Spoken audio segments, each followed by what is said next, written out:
Hey everyone, welcome back to your favorite revenue podcast. I'm your host, Ross Rich, and today we have a very special guest. We have Paul Snelson, SVP of Global Sales at SysAid. You might know him from his days at Salesforce, at TouchBistro, at most recently Meal Ticket, and very grateful to have him today to share some of his tips and tricks around how to operationalize deal excellence at the companies he's at. Awesome. Well, thanks very much for having me, Ross. Appreciate it. Of course. Well, before we dig in and talk about a few of these topics that are near and dear to my heart, maybe to get to know you a little bit and kind of hear about your journey. How did you find your way into revenue leadership? Yeah. Um, it wasn't something that I necessarily set out to do. Um, you know, I I'll caveat that with, though, I have been with it for my entire career. I mean, this is all that I've ever done. But I Yeah. went to school though for marketing management and had an opportunity for a summer internship where I started at a tech company in downtown Toronto. And this was not dating myself too much, but back in the days where the internet wasn't, we weren't fully sure that the internet was going to be a thing yet. But had the opportunity to start there. I was a PR assistant, I think, is how I started. But I fell in love with technology. I fell in love with growth companies, and the experience I had at that point was pretty incredible. Mhm. And so it was a cascading impact, kind of opportunity after opportunity. And so that company ended up being sold while I was there. Great exit for the founders, and they went on to invest in another company that they needed a full time employee to kind of be part of that organization, and it was a jack of all trades, right? This was a software company that's still back in the days of pressing CDs, and so I said, yeah, sure, I'll be that person, and I ended up being the person that was answering the phones and the person who was pressing the CDs. But by answering the phones, I was the first line of contact, and talking to people as they were interested. This was e-commerce at the time, well before the days of Shopify and what they are today. We were convincing people that the internet was going to be a thing and people were going to buy online. But that was it. And as soon as I started talking to people and helping them understand the product and the transformation that it could have with the business, I mean, I was kind of locked. I was still a little leery on being a commission salesperson, but I got over that fairly quickly. And so my career has just progressed from from various startups to as you mentioned at the outset, likes of Salesforce, where I think I really formed not only my kind of deal execution chops, but Mhm. really my leadership experiences as well. Awesome. What was it that got you so fired up and passionate about both technology and sales in the early days and developed over the years? Like there are particular things that you're like, okay, that's what got me out of bed and that's what really, stoked the fire. Yeah, it's a great question, and it wasn't. I, I just accepted the fact that I was excited, and I never really took the time to reflect on what it was that was exciting me. I love the people I worked with. I love that it felt like we were making a difference. We were advancing. We were cutting edge and innovative. And it really wasn't until I got into Salesforce that I had the opportunity to reflect a little bit Mm. on what was driving this passion. And I really narrowed it down to three things. One, I love being part of growth companies. That was, first and foremost. I love being part of innovative companies, right? New technology, new ways of doing things. And I think part and parcel of that innovation was disruption. They were Mm. disrupting at Salesforce. We were disrupting, the software industry out with, perpetual licenses and the introduction of cloud and on demand. And, it felt so transformational, the things that we were doing.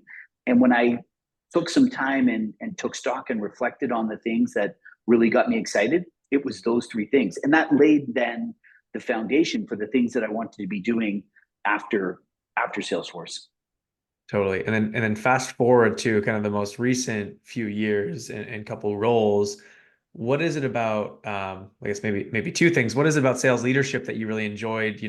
Obviously there's two paths you can go down and be that top, enterprise strategic seller and helping drive, millions of dollars in revenue for the business, or you can go into that leadership position. What kind of led you down that path? And what do you think the hardest part of that path is once you're in it? Yeah. Yeah.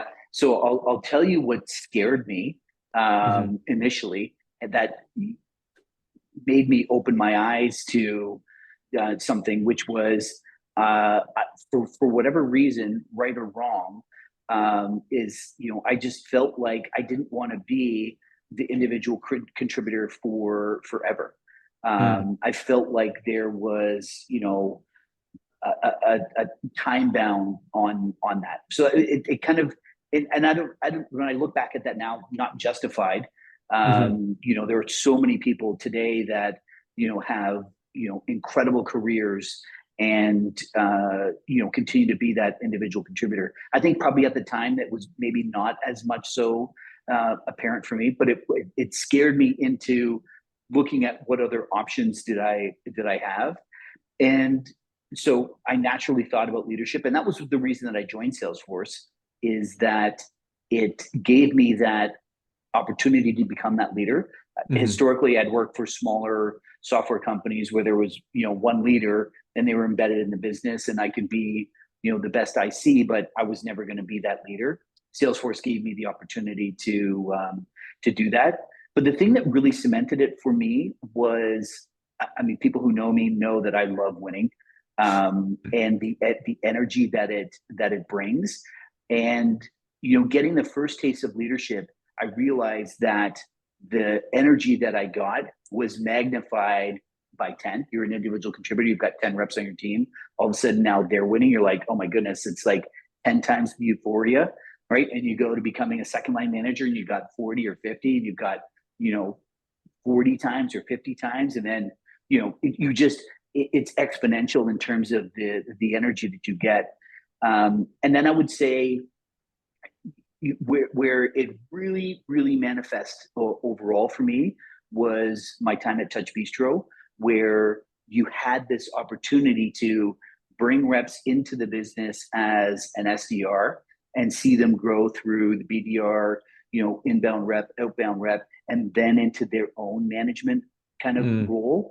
And that was, when I made the difficult decision to leave TouchBistro, the reflection I had, I mean, that brought me the most excitement or just joy with what we were able to do. The number of people at that company that became leaders and are incredible leaders today, like incredible leaders today. It's pretty rewarding.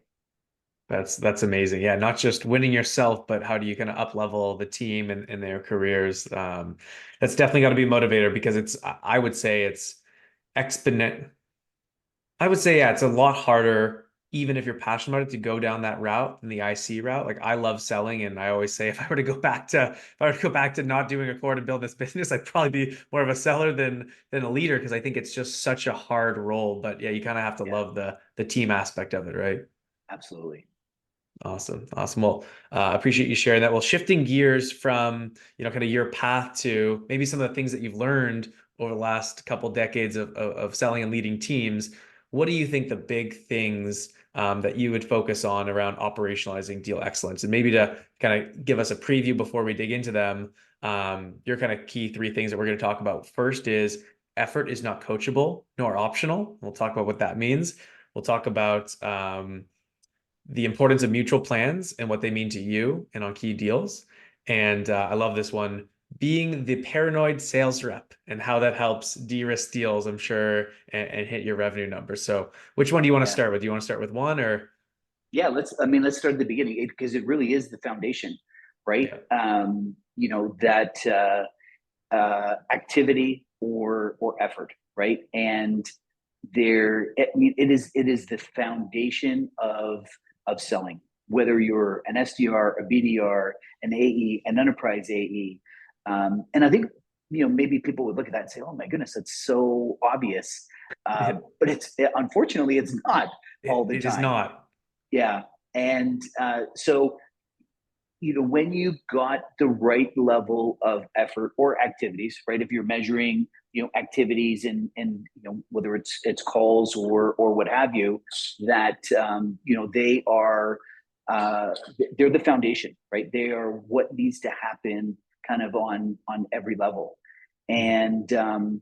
and when you've got those activities, it gives you the ability to then apply coaching, right? Yeah. And so that's why I kind of say it's not coachable, right? There's an expectation that you're coming in and you're delivering on the activities, and once you have that, then you can start applying the coaching. But without it, like there's literally nothing we can do. Totally. Yeah, it's funny. I always think about this as the people that apply the most effort is they're creating way more opportunities to get lucky. And sales is all about timing, right? Not Yeah, necessarily the best rep will be the number one every year because there's a lot of luck involved with it and timing and who's up next and with the accounts that you get. And I think the more effort you put in a well-structured way, the more chance to get lucky. And like you said, also to learn from both yourself as well as hopefully peers and managers around you how you could be improving. But yeah, it all yeah. starts with the effort, right? Yeah, I've heard it referred to, and I've used the reference of the art and science. Right, the science is like I got to make 10 calls, and 10 calls, gives me one connect, and it kind of it trickles down from there. And you've got the Yeah, art. You've got to be persuasive and knowledgeable and compelling in your conversations. But you've got to start with the pure science, the math of everything. totally, totally. Well, shifting gears down from kind of the waterfall of that from, effort, let's say you're putting the effort and you're giving yourself those opportunities and everything. Why are mutual plans so important? Why is that kind of number two on your list here? Because I think you're gonna, if you're a revenue leader, you've got a CEO, you've got a board, and they want to know what's happening with revenue, and it comes down to the velocity that you've got in the business, and the control over that and the predictability of that revenue. And so the bigger the deal, the more impactful it is, presumably, to the overall revenue number for the company. And not having control over those deals or visibility into what's happening is, I mean, it's a death sentence, right? As a revenue leader, right? You come in and you're expected to be, delivering ABC or XYZ, and if you don't have control over that, then you could be in for some tougher conversations. And so, mutual plans for me has always been about being able to identify gaps or steps or items that need to happen, Mhm. and then being able to determine the timeline of those things. And that just it gives you the the the predictability, increased predictability. It's never 100%, but it gives you the increased predictability on the deal. But it also increases the success rate, because as part of that process, you've gone through and identified where you've got gaps. We haven't talked about the procurement process, or we haven't talked about the proof of concept stage, and what are the steps around there, or we haven't talked about what it means to go to the you know buying committee or whatever it is, and who the players are on that team. It just gives you a little bit more of that structured way of looking at your deals and being able to, in some cases, self-diagnose, but also when you've got them written in part of your CRM system, you've got other people that have visibility and can give you feedback. Totally. I completely agree. Preaching to the choir on this. I guess two follow-up questions to the importance of it. I don't think many people would argue, both top leaders and reps, of how impactful aligning with their customer around these proactive plans are. I guess the two-parter is one, um, why isn't why aren't mutual plans used on every deal?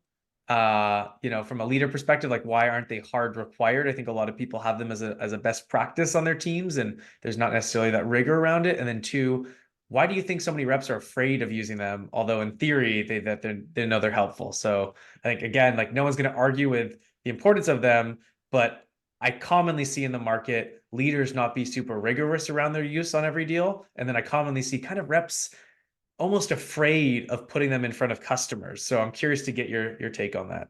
Yeah, I mean, I think you hit it right there. I think there is a level of afraidness. I don't know if that's a word, but there's uncertainty around it, and I think it's both. You can answer both questions with that. There is it's almost like they are. We've made them more complicated than they are, and so people look at that and say, "Oh my goodness, that is." It seems like a big step, and it seems like a big concept to unpack, and so Yeah. therefore I'm afraid, and I'm not going to use it. And that's both the reps and the managers. I think that, and maybe it's the fault of the sales leaders, and we've made them too complex, or we've tried to take something for at TouchBistro we were doing a very simple transactional. Sorry, it was not very simple. It was a transactional High sale. velocity.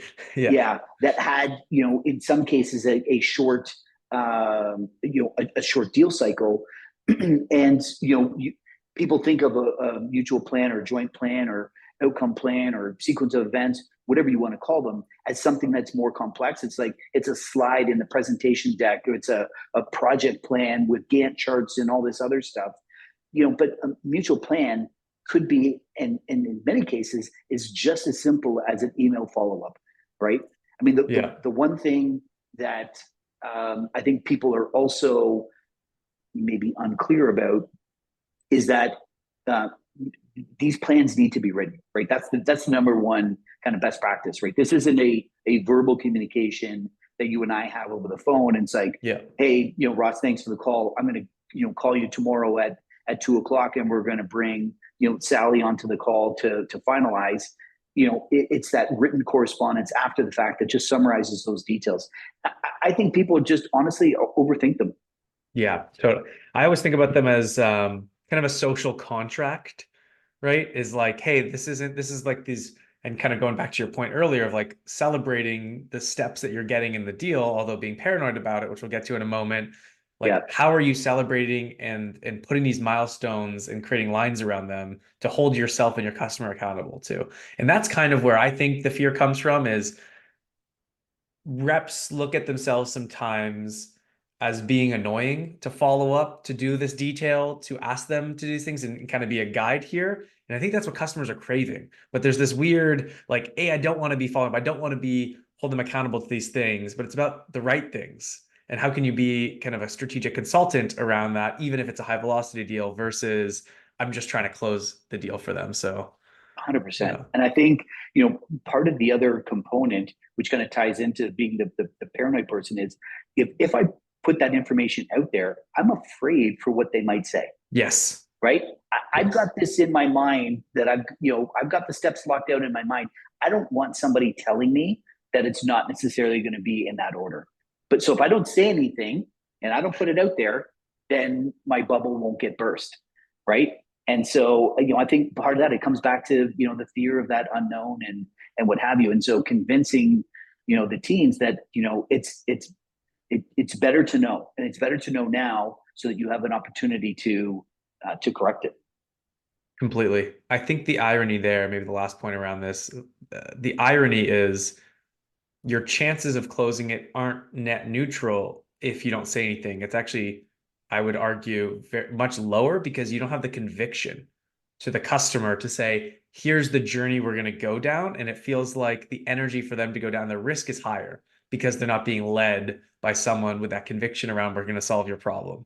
And it's 100%. almost ironic. You're afraid because you're going to get said no, but by the fact not doing it, you're kind of, manifesting Yeah, that reducing future. the reward probability. Absolutely.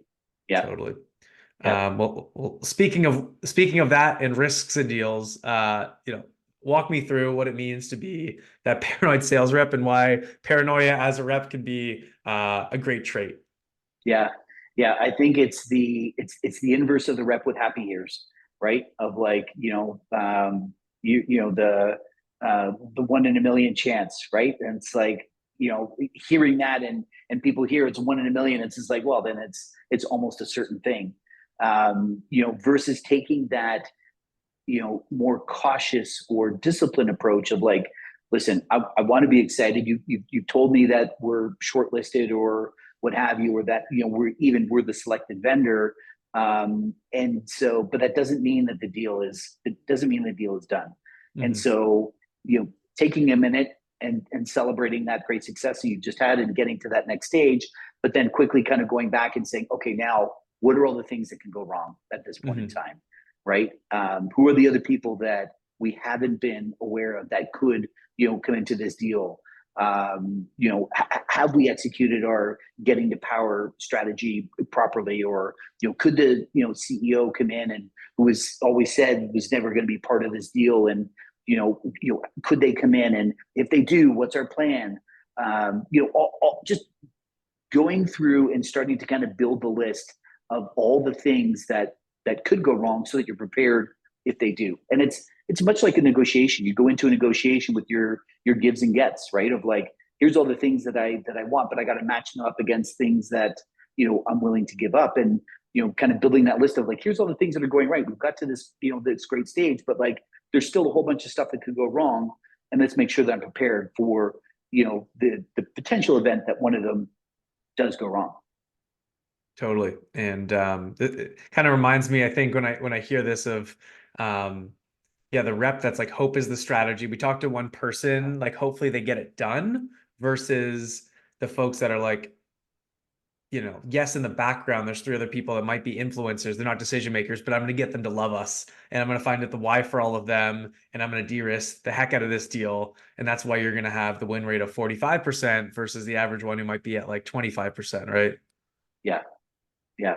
The hope and the feel, those types of emotions are great. But when you're trying to close a deal, you don't want to be hoping on anything. You don't really want to rely on a feeling of something. You want to have stuff that's pretty concrete, pretty documented, as part of the process.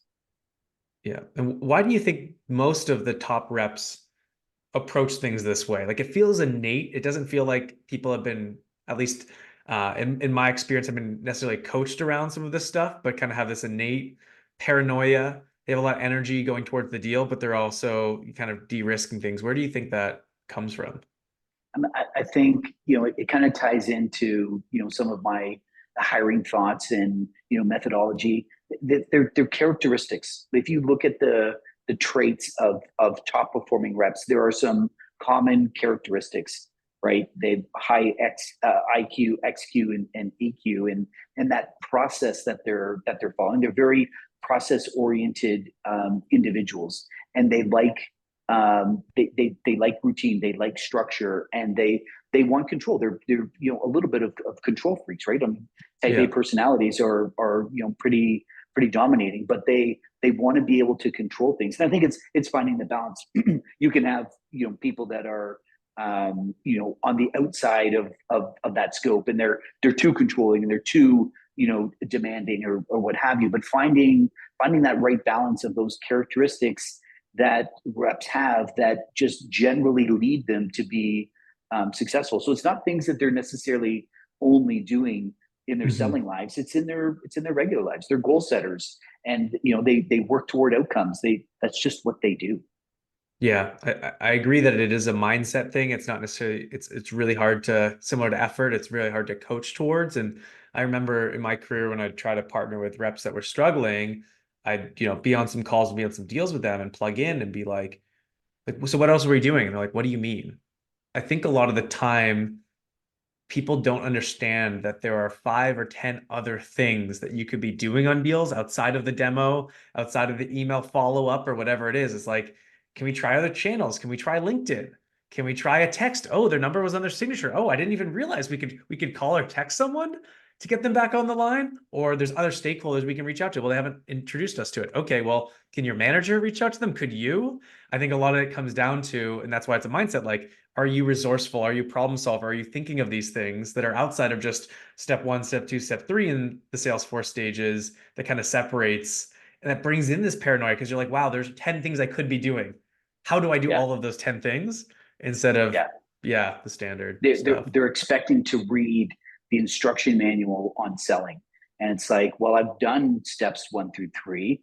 Step 4 wasn't, go and try some alternate channel that we haven't tried before, right? But you get those individuals, and this is where athletes, really become, they fit a lot of the molds for good salespeople, because they possess a lot of those traits, right? Of, there's an obstacle in front of me, but I just know that my purpose, what I'm here to do, whether it's a defender in ice hockey or whatever it might be, is like my job is to get around them. I know that, and there may be some set plays that I've got in the book that the coach has given me, and some of those may work, and they may not, but I just need to find a way to get around. And I think sometimes we're just too literal in our approach. Do you think, and maybe this is a good thing to wrap on, because I think everything starts with the right people and the right team. Do you think, going back to effort and going back to kind of these, resourcefulness and ways around obstacles, have you seen a change in the market from folks that you might have hired 15 years ago versus the last 15 months in terms of that, grit, resourcefulness, effort that goes into getting a deal done or getting a deal started? Yeah, curious to get your take on that. Yeah, I I I find myself, and I'm very cautious to admit that, I find myself saying a little bit now of like, well, in my day or in my time, or and it's I'm not that old, but it's something my dad would say. Back in my day, this is the way we used to do things. But there is a little bit of that now. And somebody said to me the other day, um, people talk about the millennial generation, and are they, work as hard and what have you. And it is not a generational thing. It's an individual thing. And somebody would say to Mhm. me, well, in your generation, would, people have, called you or your friends lazy? And it's like, well, maybe they're, every generation's got it. And so it just speaks to the challenges that you've got today, which is finding those right people. And so not only do you have to find them, but today's, I think, environment makes it a little bit harder to retain them, right? Mhm. And so yes, you may find those people, but then you've got to find ways to keep them. And I think that for sure, that is one of the biggest challenges, I think, bar none, today is getting that talent and keeping it. Totally. And it's interesting too, because I have seen some more modern leaders figure out how to get a lot out of their team. And I think it's done in a very different way than previous generations. I think what's motivating people today is very different. I think it's harder. You have to be more thoughtful around it, but I think you can still get the same out of those teams. And I've seen some of these younger leaders, like, set up those, cold call sessions in the evenings on a Wednesday night. I'm like, wow, like that's just not going to happen organically. But how do you Yeah. build a culture and figure out how to motivate those folks? So I think there's a way to do it, but I think it's a different playbook and probably takes a bit more Yep. effort than maybe before. That's kind of what I'm Yeah. seeing out there. Yeah, and I think understanding the people, to be honest, is one of those gaps. And not like we never took time to understand people before, but we're human beings. There's an evolution, right? And so where maybe more people were financially motivated before, and it's not as many of those people today. They're more motivated by career progression or recognition or what have you. But just taking that time to understand what is it that is driving these individuals, and make sure that there's structure around that helps support them and gives them whatever it is that's tapping into their motivation. Completely agree. Yeah. Bit more thoughtfulness I think needs to go into it, but I think you get the same results. Agreed. Yep. But awesome. Well, before we wrap up, my favorite part of these podcasts, we do the last couple of minutes with rapid fire questions. I'll ask you for one word or one sentence answers to a few questions. Are you ready? But that's going to be tough.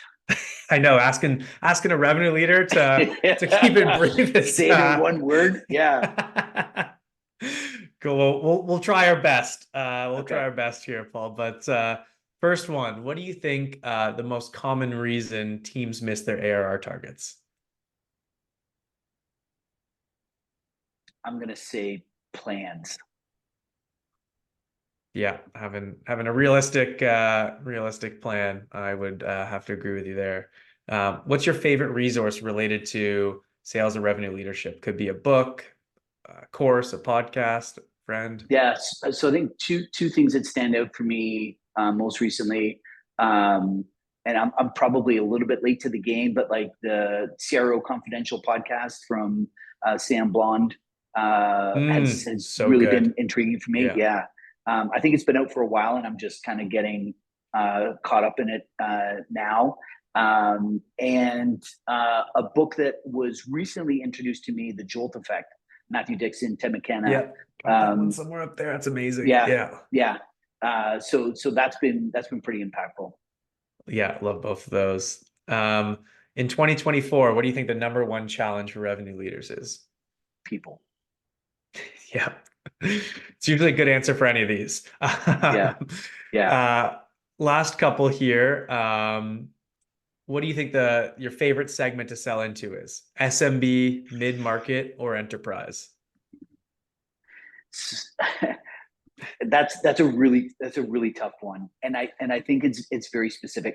I've done all three, and I love all three, and all three have had a purpose, in time, Mhm. and so I'm gonna say I'm going to say right now SMB because it's kind of the blend. I think a little bit of kind of all the pieces, and the people that you typically have in that segment are those the younger people that are just really looking to grow and to develop, and so it's maybe not so much the segment, but the people that I really enjoy working Yeah, with there. totally, totally. Definitely a lot of energy there, and a Yep. lot of coachability. Yeah.